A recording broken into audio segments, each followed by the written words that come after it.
Hello friend, मैं क्षमा डेंडवाल आप सबका स्वागत करता हूं आपके अपने यूट्यूब चैनल नर्सिंग पाठशाला पे। फ्रेंड, अपन बात कर रहे थे राजस्थान सीएचओ, एमपी सीएचओ और सीआरपीएफ के जो भी इंपॉर्टेंट क्वेश्चन है उनके ऊपर। तो आज भी अपन इंपॉर्टेंट क्वेश्चन के ऊपर डिस्कस करेंगे।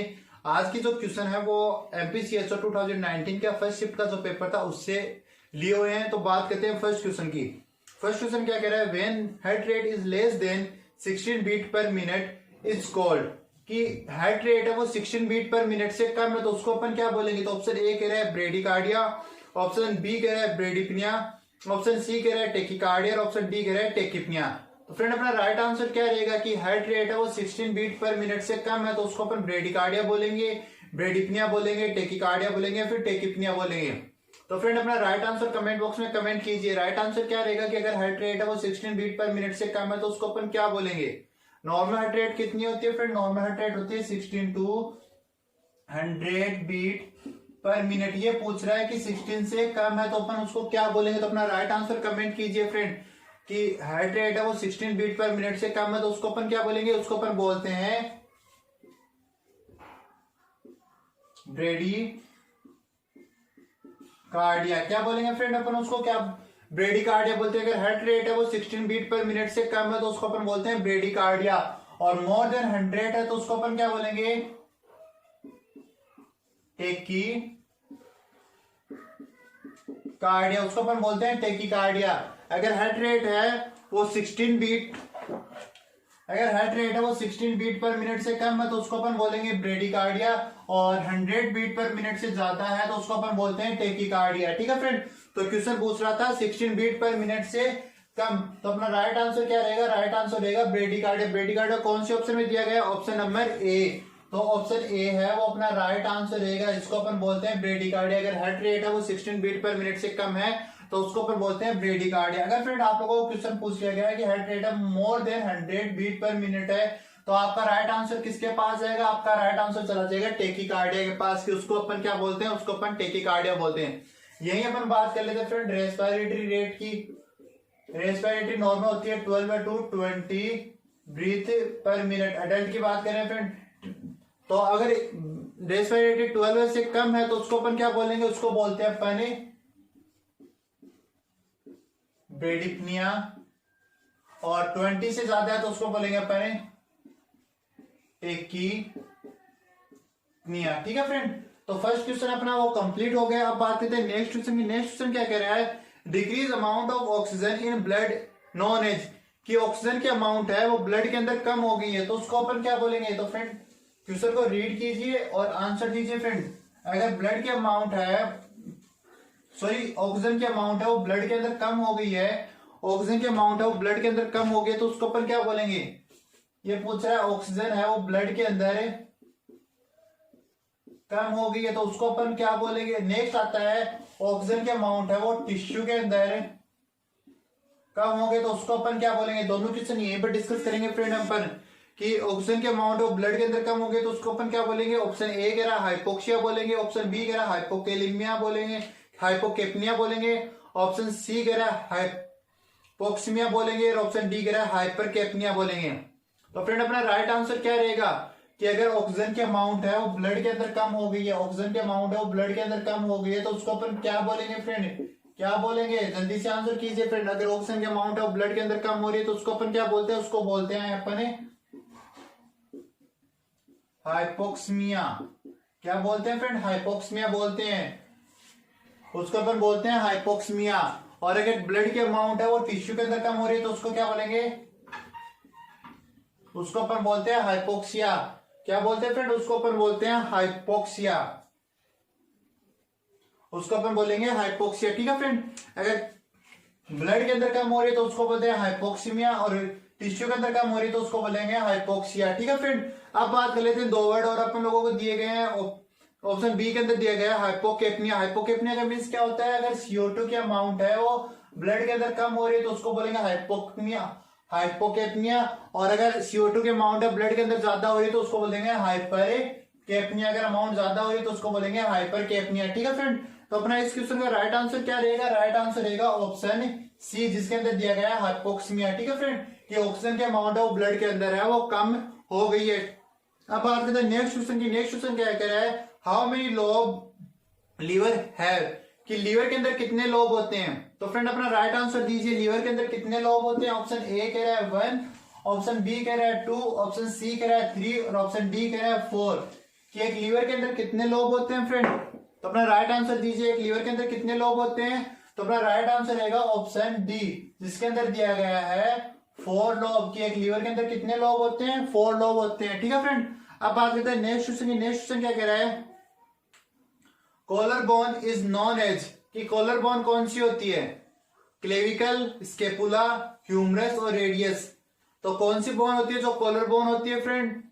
तो अपना राइट आंसर दीजिए, कॉलर बोन अपन किसको बोलते हैं। तो अपना राइट आंसर क्या रहेगा, राइट आंसर रहेगा ऑप्शन ए, जिसके अंदर आप लोगों को दिया गया है क्लेविकल बोन, जिसको अपन क्या बोलते हैं, जिसको अपन कॉलर बोन या फिर ब्यूटी बोन के नाम से भी जानते हैं। ठीक है फ्रेंड, और जो स्केपुला होती है उसको शोल्डर बोन के नाम से भी जानते हैं। ह्यूमरस अपनी जो अपर हेड के अंदर मिलती है, और रेडियस होती है वो रेडियस अल्ना 2 बोन साथ में मिलती है। जो रेडियस बोन होती है वो अपने थंब साइड होती है, इस साइड होती है फ्रेंड रेडियस, और जो एल्ना होती है अपोजिट टू थंब साइड होती है। ठीक है फ्रेंड, तो फ्रेंड अब बात करते हैं नेक्स्ट क्वेश्चन क्या कह रहा है, which type of blood cell are associated with clotting, कि कौन सी सेल है जो क्लॉटिंग के लिए हेल्पफुल होती है। ऑप्शन ए है डब्ल्यूबीसी, ऑप्शन बी है आरबीसी, ऑप्शन सी है प्लेटलेट्स और ऑप्शन डी है लिम्फोसाइट। तो फ्रेंड जो डब्ल्यूबीसी होती है वो किस लिए हेल्पफुल होती है, किल करती है किनको,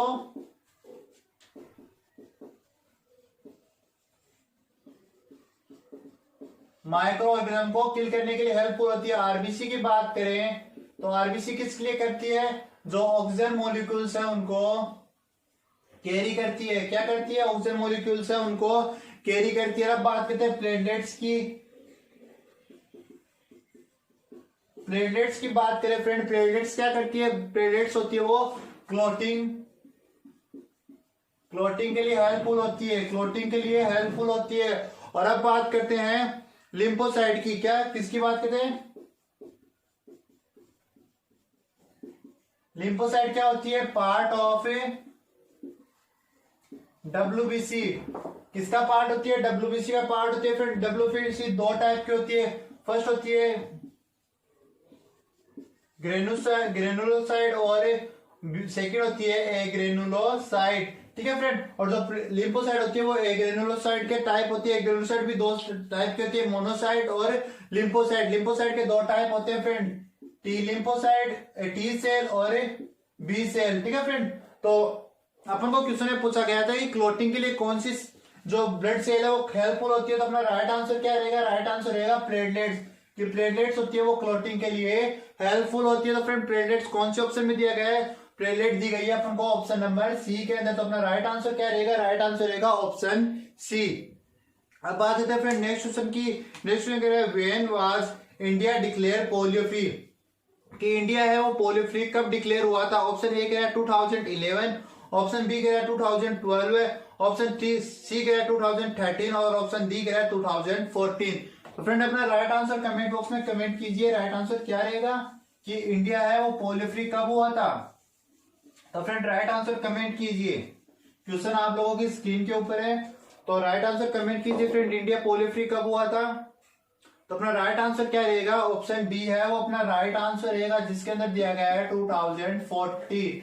तो 2014 के अंदर इंडिया है वो पोलियो फ्री डिक्लेयर कर दिया गया था। तो फ्रेंड अब बात करते हैं नेक्स्ट क्या कह रहा है, which statement is not true, कि कौन सा स्टेटमेंट है वो सही नहीं है।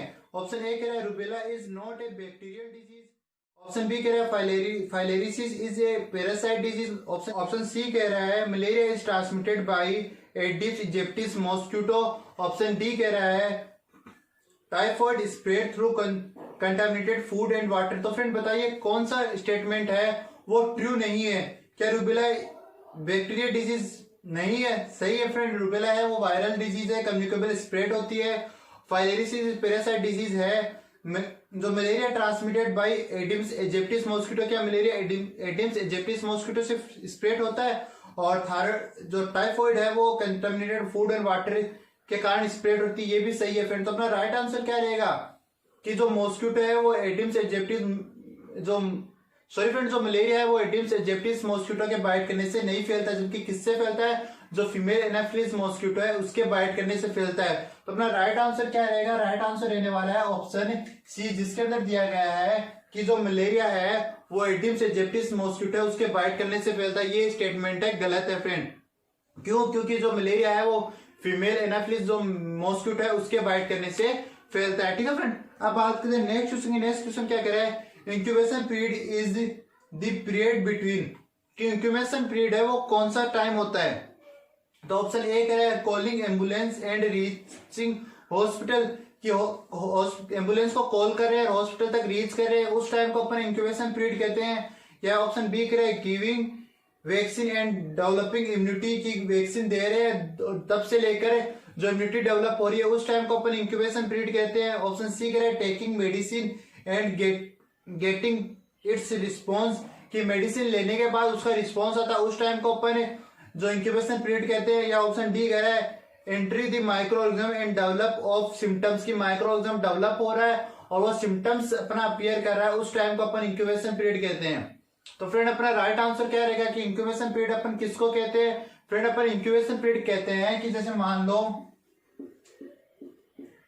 ये एक माइक्रो ऑर्गेनिज्म है, ठीक है फ्रेंड, और ये एक इंडिविजुअल के अंदर है, इंडिविजुअल के अंदर एंट्री कर गया। ठीक है फ्रेंड, एंट्री कर गया और एंट्री कब किया? एंट्री किया मान लो 22 दिसंबर को।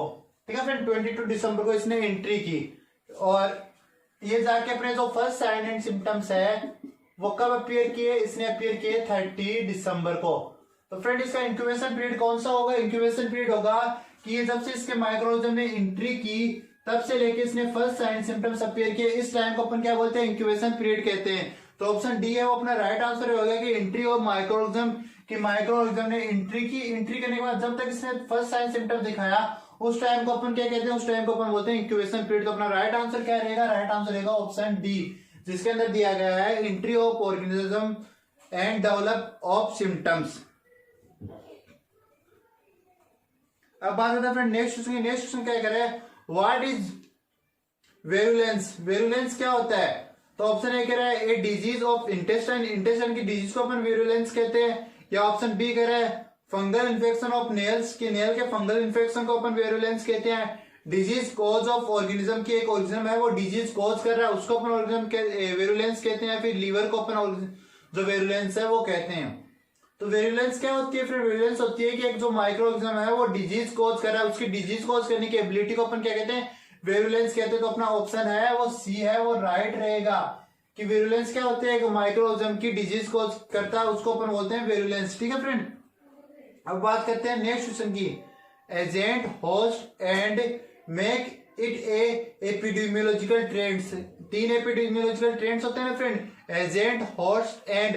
अपन को जो थर्ड एपिडेमियोलॉजिकल ट्रेंड्स है वो पूछा गया है। तो ऑप्शन ए कह रहा है इम्यूनिटी, ऑप्शन बी कह रहा है सस्पेक्टिबिलिटी, ऑप्शन सी कह रहा है एनवायरमेंट और ऑप्शन डी कह रहा है मेडिकेशन। तो अपना राइट आंसर क्या रहेगा फ्रेंड कि जो एपिडेमियोलॉजिकल थर्ड एपिडेमियोलॉजिकल ट्रेंड्स क्या होता है? ऑप्शन सी रहेगा, वो अपना राइट रहेगा कि थर्ड एपिडेमियोलॉजिकल ट्रेंड्स क्या होता है? एनवायरमेंट होता है। एजेंट, होस्ट एंड एनवायरमेंट क्या क्या होते हैं friend?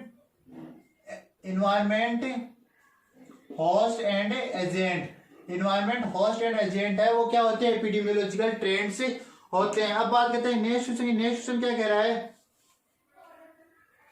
Secondary prevention means. Friend बहुत बार ये क्वेश्चन अपन लोगों ने डिस्कस कर लिया है, थ्योरेटिकल पोर्शन भी कर लिया है, बहुत बार अपन लोगों ने ये एमसीक्यू भी सॉल्व कर लिया है कि ऑप्शन ए कह रहा है हेल्थ प्रमोशन, की हेल्थ को प्रमोट करना ही सेकेंडरी प्रिवेंशन है। Absence of risk factor, absence of risk factor है वो सेकेंडरी प्रिवेंशन है। रिहेबिलिटेशन सेकेंडरी प्रिवेंशन, या फिर डिजीज अकर हो गई है उसको अपन बोलते हैं सेकेंडरी प्रिवेंशन। तो फ्रेंड अपन लोगों ने बात की थी ना प्रिवेंशन के बारे में, एक बार फिर से मैं ब्रीफली आप लोगों को एक्सप्लेन कर देता हूं। अपन लोगों ने जो प्रिवेंशन पढ़े थे, फर्स्ट था प्रीमोडियल, सेकंड था प्राइमरी, थर्ड था सेकेंडरी और फोर्थ था टर्सरी प्रिवेंशन। प्रीमोडियल के अंदर क्या रहता है फ्रेंड? रिस्क फैक्टर है वो प्रेजेंट नहीं होते हैं, अपन हेल्थ को क्या करते हैं? प्रमोट करते हैं। अगर अपन लोगों को प्राइमरी प्रिवेंशन पूछा था तो अपना ऑप्शन ए है वो राइट होगा। और सेकेंडरी फ्रेंड अगर आप लोगों को जो प्रीमोडियल पूछा था तो जो हेल्थ प्रमोट करने वाला ऑप्शन है वो अपना राइट होता। प्राइमरी की बात करें तो यहाँ पर रिस्क फैक्टर है वो प्रेजेंट होते हैं, लेकिन डिजीज है वो कॉज नहीं होती है। तो अगर प्राइमरी पूछा जाता तो अपन लोगों का राइट आंसर क्या होता है कि रिस्क फैक्टर है वो प्रेजेंट है। सेकेंडरी की बात करें, सेकेंडरी के अंदर रिस्क फैक्टर भी प्रेजेंट होते हैं और डिजीज भी कॉज हो जाते हैं। टर्सरी के अंदर अपन क्या करते हैं, रिहेबिलिटेशन करते हैं। ठीक है फ्रेंड, तो अपना राइट आंसर क्या रहेगा, राइट आंसर रहेगा ऑप्शन डी।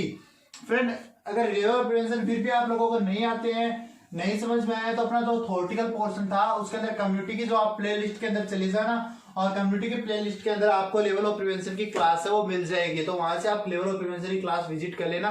फिर भी आप लोगों को जो भी प्रॉब्लम हो लेवल ऑफ प्रिवेंशन से या किसी भी टॉपिक से, तो हमारे व्हाट्सएप नंबर पे आप हमसे कॉन्टेक्ट कर सकते हैं। ठीक है फ्रेंड, बात करें नेक्स्ट क्या करें, bronchial asthma is related to, कि ब्रोंकियल अस्थमा है वो किससे रिलेटेड है। ऑप्शन ए कह रहा है नॉन कम्युनिकेबल डिजीज, कि ब्रोंकियल अस्थमा है वो नॉन कम्युनिकेबल डिजीज है। ऑप्शन बी कह रहा है विजिंग साउंड आता है।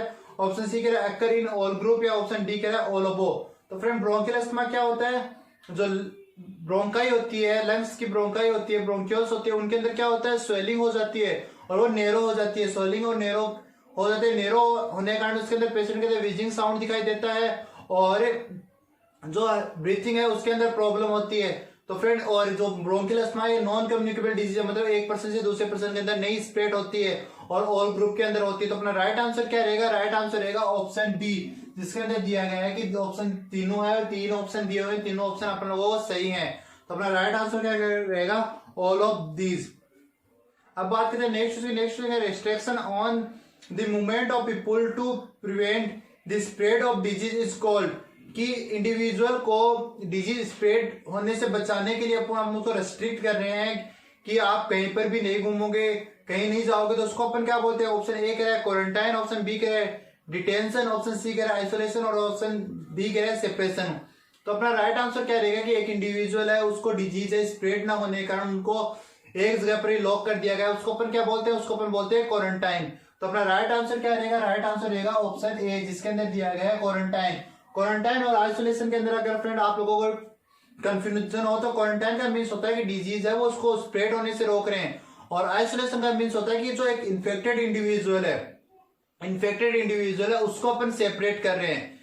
आइसोलेशन का मीन्स होता है इन्फेक्टेड इंडिविजुअल को सेपरेट कर रहे हैं, उसको तो बोलते हैं आइसोलेशन। और क्वारंटाइन का मीन्स होता है कि इंडिविजुअल को अलग कर रहे हैं, कि डिजीज है एक दूसरे के अंदर स्प्रेड नहीं हो जाए, मतलब सस्पेक्ट है वो अभी भी, उनको अपन अलग कर रहे हैं, तो उनको बोलते हैं क्वारंटाइन। ठीक है फ्रेंड, अब बात करते हैं फ्रेंड नेक्स्ट क्या कह रहा है, hydrophobia is a disease in which patient. Option A कह रहा है so normal behaviour, feel sleepy, option C कह रहा है fear from water, option D कह रहा है ड्रिंक लॉट ऑफ वाटर। तो फ्रेंड बड़ा इजी क्वेश्चन है। हाइड्रोफोबिया मीन्स क्या होता है, इंडिविजुअल को वाटर से डर लगता है। तो अपना राइट आंसर क्या रहेगा, राइट आंसर रहेगा ऑप्शन सी, जिसके अंदर दिया गया है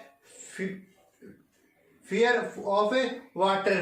क्या दिया गया है, फियर ऑफ वाटर। ठीक है फ्रेंड, अब बात करते हैं नेक्स्ट क्या कह रहा है, all are the water borne disease except. तो ऑप्शन ए कह रहा है टाइफाइड फीवर, ऑप्शन बी कह रहा है ट्यूबरकुलोसिस, ऑप्शन सी कह रहा है हेपेटाइटिस और ऑप्शन डी कह रहा है डिसेंट्री। तो अपना राइट आंसर क्या रहेगा, वाटर बोर्न डिजीज कौन से friend, sorry water borne disease कौन से नहीं है। तो अपना राइट आंसर रहने वाला है ऑप्शन बी, जिसके अंदर दिया गया है ट्यूबरकुलोसिस। ट्यूबरकुलोसिस क्या है फ्रेंड, एक माइक्रोबैक्टीरियम ट्यूबरकुली जो बैक्टीरिया होता है उससे स्प्रेड होती है। ठीक है फ्रेंड, अब बात करें नेक्स्ट क्या कह रहा है, एक्लेम्सिया मीन्स, एक्लेम्सिया क्या होता है, pre eclampsia plus convulsion, option B कह रहा है hypertension plus diabetes, option C कह रहा है hypertension plus severe anaemia, option D कह रहा है हाइपरटेंशन प्लस एडिमा। तो अपना राइट आंसर क्या रहेगा, प्री एक्लेम्सिया क्या होता है फ्रेंड, प्री एक्लेम्सिया का मीन्स होता है, सॉरी एक्लेम्सिया का मीन्स होता है प्री एक्लेम्सिया मतलब हाइपरटेंशन प्लस कन्वर्जन। तो अपना राइट आंसर रहेगा वो रहेगा ऑप्शन ए, जिसके अंदर दिया गया है प्री एक्लेम्सिया। प्री एक्लेम्सिया का मीन्स क्या होता है कि प्रेगनेंसी के समय फीमेल है उसका जो ब्लड प्रेशर है वो इंक्रीज हो गया है, और प्री जो एक्लेम्सिया मीन्स होता है कि हाइपरटेंशन प्लस कन्वर्जन मतलब सीजर भी आ रहे हैं पेशेंट को। तो अपना राइट आंसर रहेगा वो रहेगा ऑप्शन ए। तो फ्रेंड ये अपने कुछ क्वेश्चन थे जिसके ऊपर अपन लोगों ने डिस्कस किया है। आई होप आप लोगों को आज की क्लास अच्छी लगी। क्लास अच्छी लगी तो क्लास को लाइक करें, चैनल को सब्सक्राइब करें, हमारी वीडियो ज्यादा शेयर करें। Thank you friend.